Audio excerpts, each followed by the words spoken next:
Hello, welcome to the October 25th, Tuesday edition of the OK Preps Extra Podcast. I'm with Barry Lewis, our high school sports editor, Dean Ruhl, high school writer. As always, gentlemen, a pleasure to be with you. Barry, let's start with you. Grove had a very impressive performance last Friday in a win over Collinsville.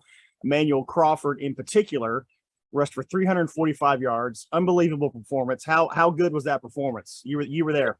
It was so good. It brought back, it gave me flashbacks back 7 years ago to Josh Jacobs for McLean at Cassia Hall in 2015. And of course, Josh wound up having a big day this past Sunday, which was cool for the Las Vegas Raiders. I still have trouble saying Las Vegas Raiders, but it doesn't sound right when you say that. It doesn't. Anyway, that's what it brought back memories of.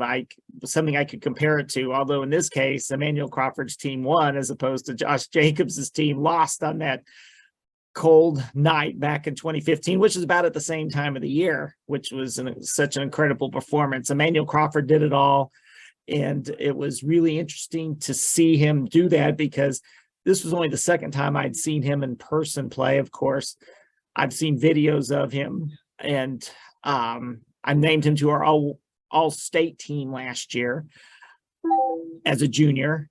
And so obviously I've really liked what I'd seen on video, liked what I'd heard. And, but to see him do that in person, especially after earlier this year, I saw what was probably the least productive game of his career when Wagner just totally shut him down, which now looks even more impressive that Wagner could do that. So just to see him explode like he did for 345 rushing yards, over 400 yards total last week against a team like Collinsville, a team that had won 21 in a row. Yeah. In that way, it was similar to Josh Jacobs, because when Josh Jacobs had that great game 7 years ago, he did it against a team that reached the 4A semifinals. So it wasn't like he was just doing it against some team that's woeful, 1-8 or something like that, doing it against top competition. So showing his greatness, doing it against top competition, the game of the week, big crowd. I mean, that's about as good as it gets. I was just really impressed, not just impressed with him, what he did during the game, but after the game. I'd never spoken to him before, never interviewed him before, just really incredibly impressed by the answers he gave to not just my questions, but all the questions that the media posed to him. Just really impressive in all ways. For those of us who haven't seen him play live, Barry, what style of runner is he? Well, I could say he's somewhat like Josh Jacobs. I mean, he's someone who, if he just gets a little bit of an opening, that's all he needs. He'll just take off and go. I mean, he can find an extra gear. I mean, he can bounce off tacklers. Just incredible. I mean, somewhat like Josh Jacobs. So you gave Grove a pretty good jump in your rankings, Barry, from 8 to 4. Could you make an argument that this should be even higher than that? You could make that argument, because when you're undefeated, you could sincerely argue that, hey, why shouldn't they be number one?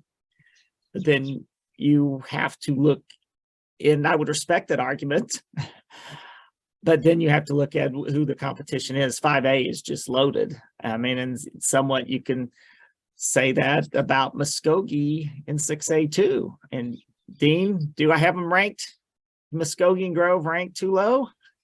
In my opinion, I think you do, Barry, but when we really look at that 5A class, it's hard.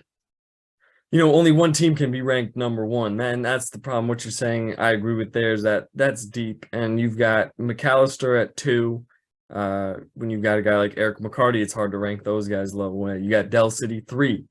Same thing with Del City. When you got Jaden Foreman and Kenigel Thomas, hard to rank them lower than 3. But the one thing that Grove has that they don't is an undefeated record right now. And this late in the season, I think when your loss column is unblemished, that's got to be worth, in my opinion, just a little bit more. And we can make that argument with Muskogee too. You got Choctaw, Steele Wazell, and then you got Deer Creek, also 7-1. But once again, Muskogee undefeated. And when I was out watching Muskogee this past Friday, I saw something that I didn't really think I would see, and I know Patrick was there as well. But when Jamarian Ficklin goes down, suffers an injury, I said, dang, this team might crumble. They had to bring in a freshman. This Booker T might be able to figure out how to solve this. And Booker T couldn't. Muskogee came out, got the win, emphatically got the win. And in my opinion, they're right there with Stillwater now. Well, we've got two issues there when you brought up the Muskogee Booker T game.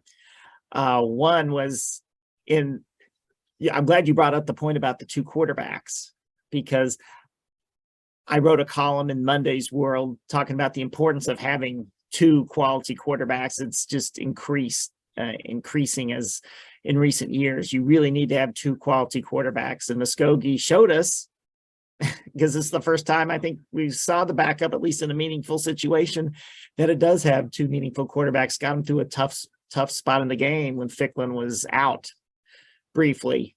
So there's so many teams who've had to go to two quarterbacks this year that I didn't even have room to mention that Muskogee case from the other night. So that was impressive from Muskogee, and also reminded me of Rejoice Christian when Chance Wilson went out in that game 2 weeks ago, and one of the players even admitted, we're a little frightened there. But no need to be scared, as it turned out, because Cale Marley's come in and been super great the last 2 weeks at quarterback. And then there's the question, then there's the issue from the Muskogee Booker T game is, when we were debating last week, what's the game of the week? And I think we'll call it a split decision, as it turned out, the way our games went. Booker T, how many times have people been fired up about Booker T and then they just let you down? They just can't beat a good team. And it's not even close. I mean, just the last two times when they played Stillwater and Muskogee, it's not even close, Dean. Yeah, it's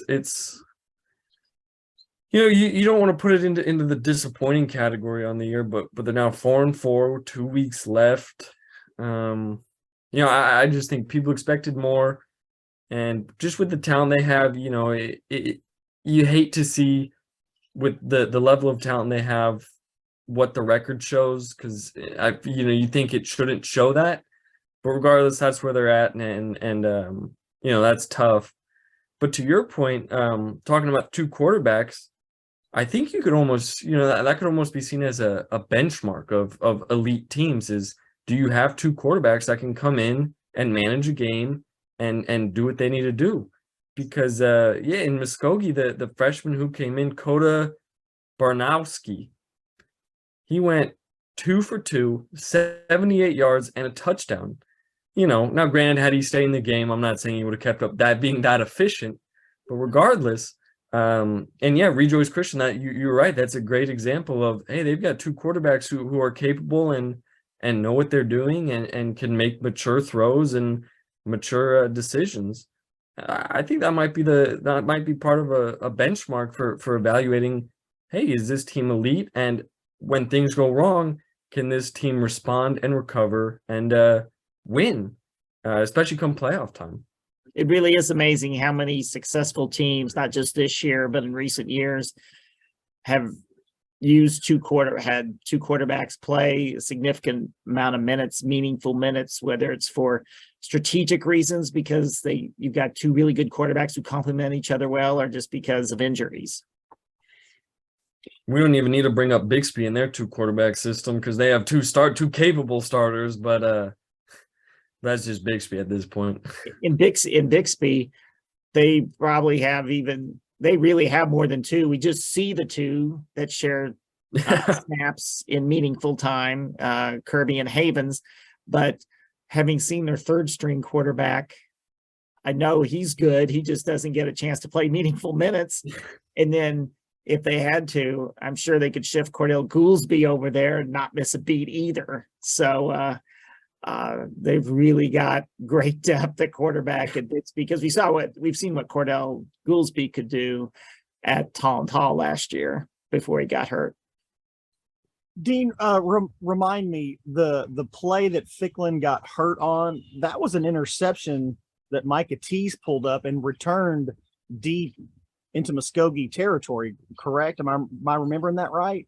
Yes, that would have been I think either the last play or the close to the last play of the first quarter. Sent a blitz, linebacker got free, went unblocked, hit Ficklin pretty hard in the backfield as he threw it.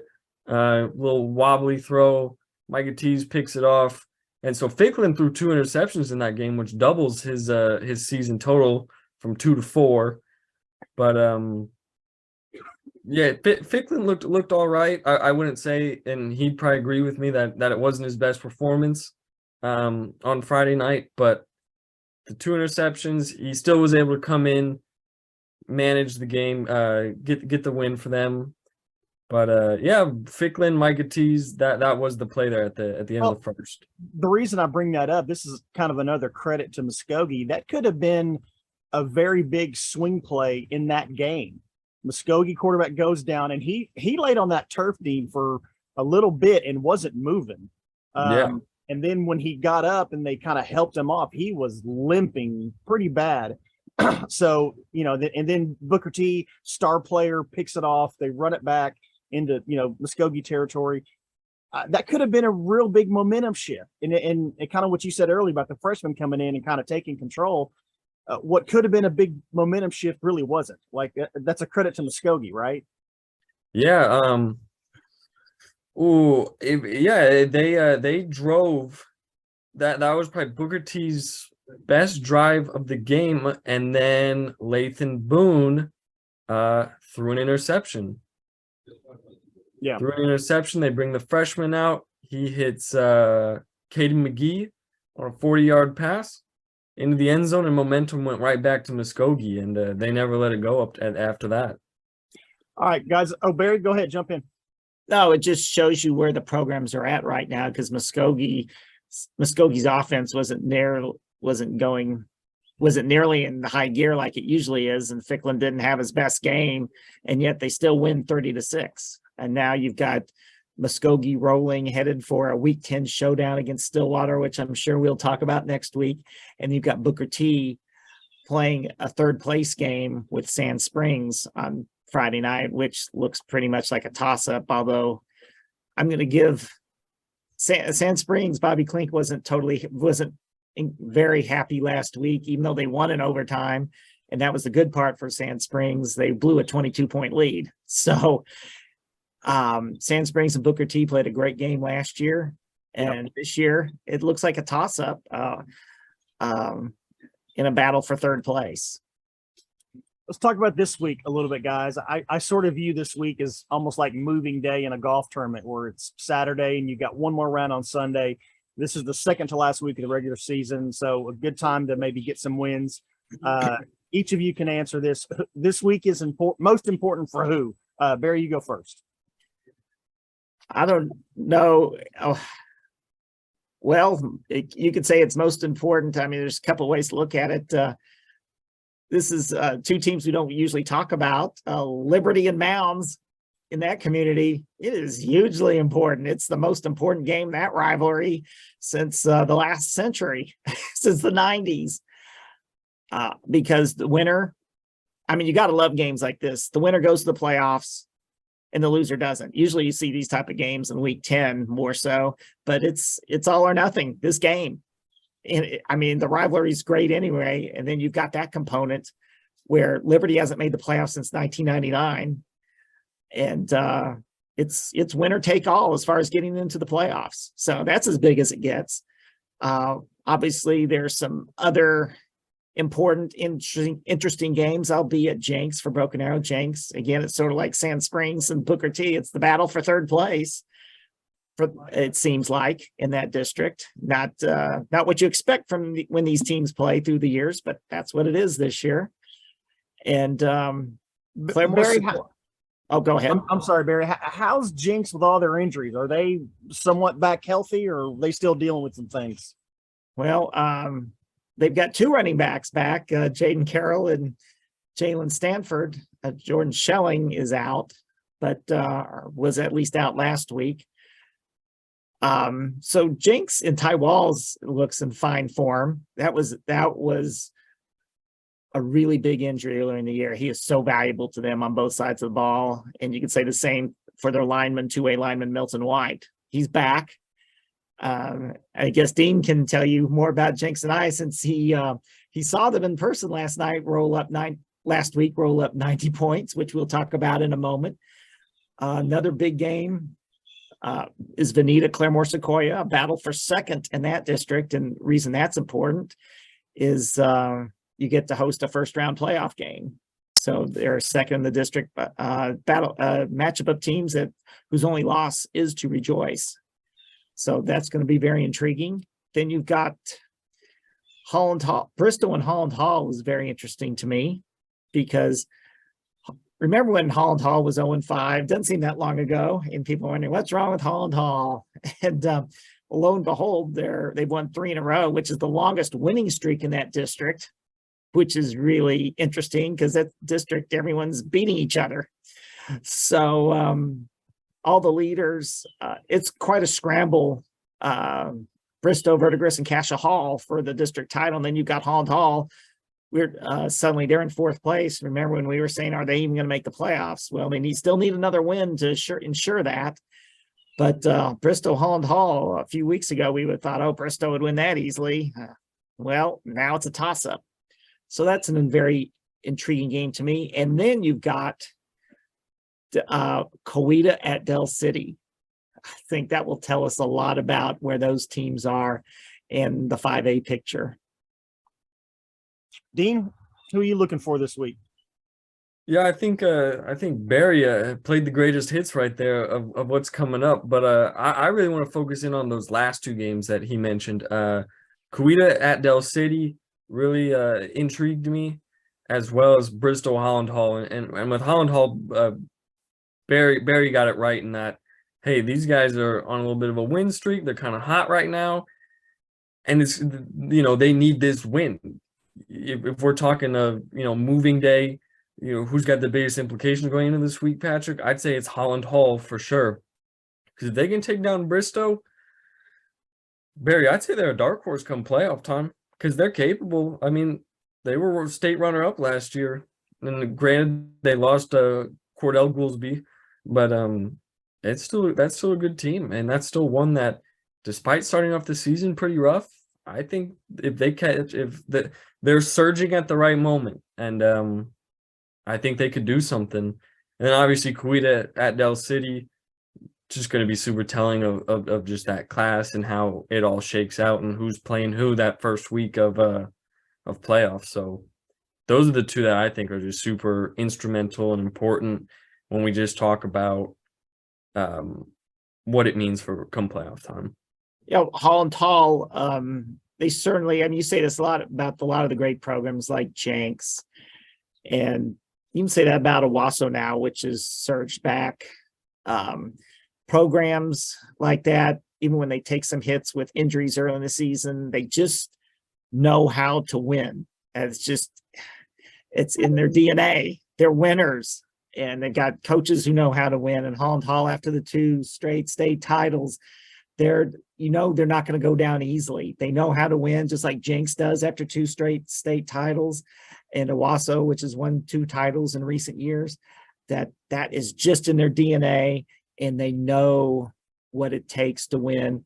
And so they are going, all those teams, they're going to be hard out in the playoffs. I mean, those are teams that you do not want to play in the playoffs. So Holland Hall, they had to think outside of the box to adjust their offense to the people they have this year. And it took them a while, and they had a really tough schedule early, but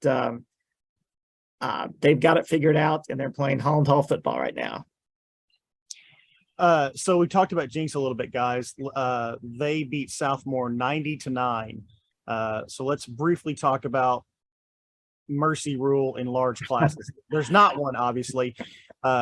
We talked about it a few weeks ago. Should there be? We don't need to debate all that right now, but given that Jinx put up 90 points, we might just touch on it. So let's just each of you kind of briefly give some thoughts on that. Barry, you go first. I still feel the way I did a couple of weeks ago, although I knew a lot of people would react when they saw 90 on the scoreboard. I will say I've never been to a high school game where one team has scored 90 points. I've seen the 80s and I've heard of teams scoring 90 or even more than 90. But that was quite an eye opener when I saw that final score. But my feelings on that are still the same. I'm sure Southmore will tell you that the reps that their kids got playing 4 quarters are going to help them, your young players down the line. It's going to be extremely helpful. And I think that's one of the many reasons and we went over those a few weeks ago. That's one of the many reasons why I say, go to the running clock or give the option of the running clock and just play it out. Dean? Yeah, I think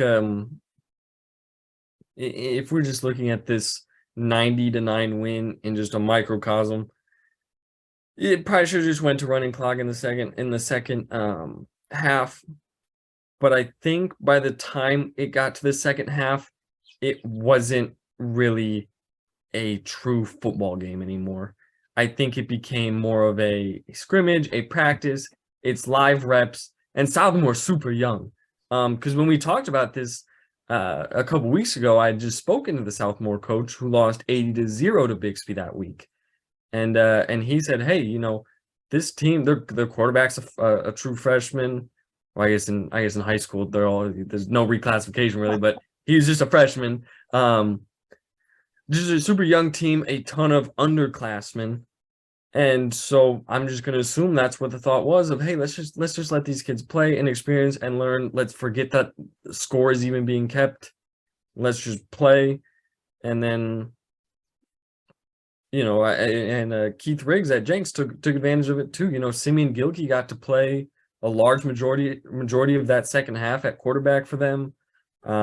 So in my opinion, it just kind of turned into a scrimmage. And yeah, while touchdowns were being scored and there was no running clock, it really just almost became a practice, a scrimmage, whatever you want to call it. With that said, I still think the running clock should be implemented here. I think, don't cut the game short, but just implement the running clock and just maybe breeze this along just a smidge, because that game ended at about 11, so about 3.5 hour long game. Well, that you say implement the running clock. Well, Southmore, if they wanted to go to the running clock, they could have, but Southmore didn't want to do it. Yeah. And I've seen teams in similar situations not want to do it. And as you alluded to, Dean, at some point it becomes like a scrimmage. I've seen that with Bixby this year, teams they played, other games that have gotten out of hand, that it really becomes a scrimmage. It becomes a learning situation, and which can be valuable down the line. I mean, Holland Hall could have gone to a running clock when it was down 42-0 at half against Lincoln earlier this year, but they played it out and it became sort of like a scrimmage, and that experience is helping Holland Hall's young players now. They're paying it's reaping dividends right now. So I think sometimes the fans take this harder than the players and coaches as far as when a score gets out of hand. So it's a real good point. Whether there should be a running clock. Yeah, that's a real good point, Barry. So Dean, you interviewed Gage Gundy at Stillwater last week in your player interviews that you've been doing, your player podcasts.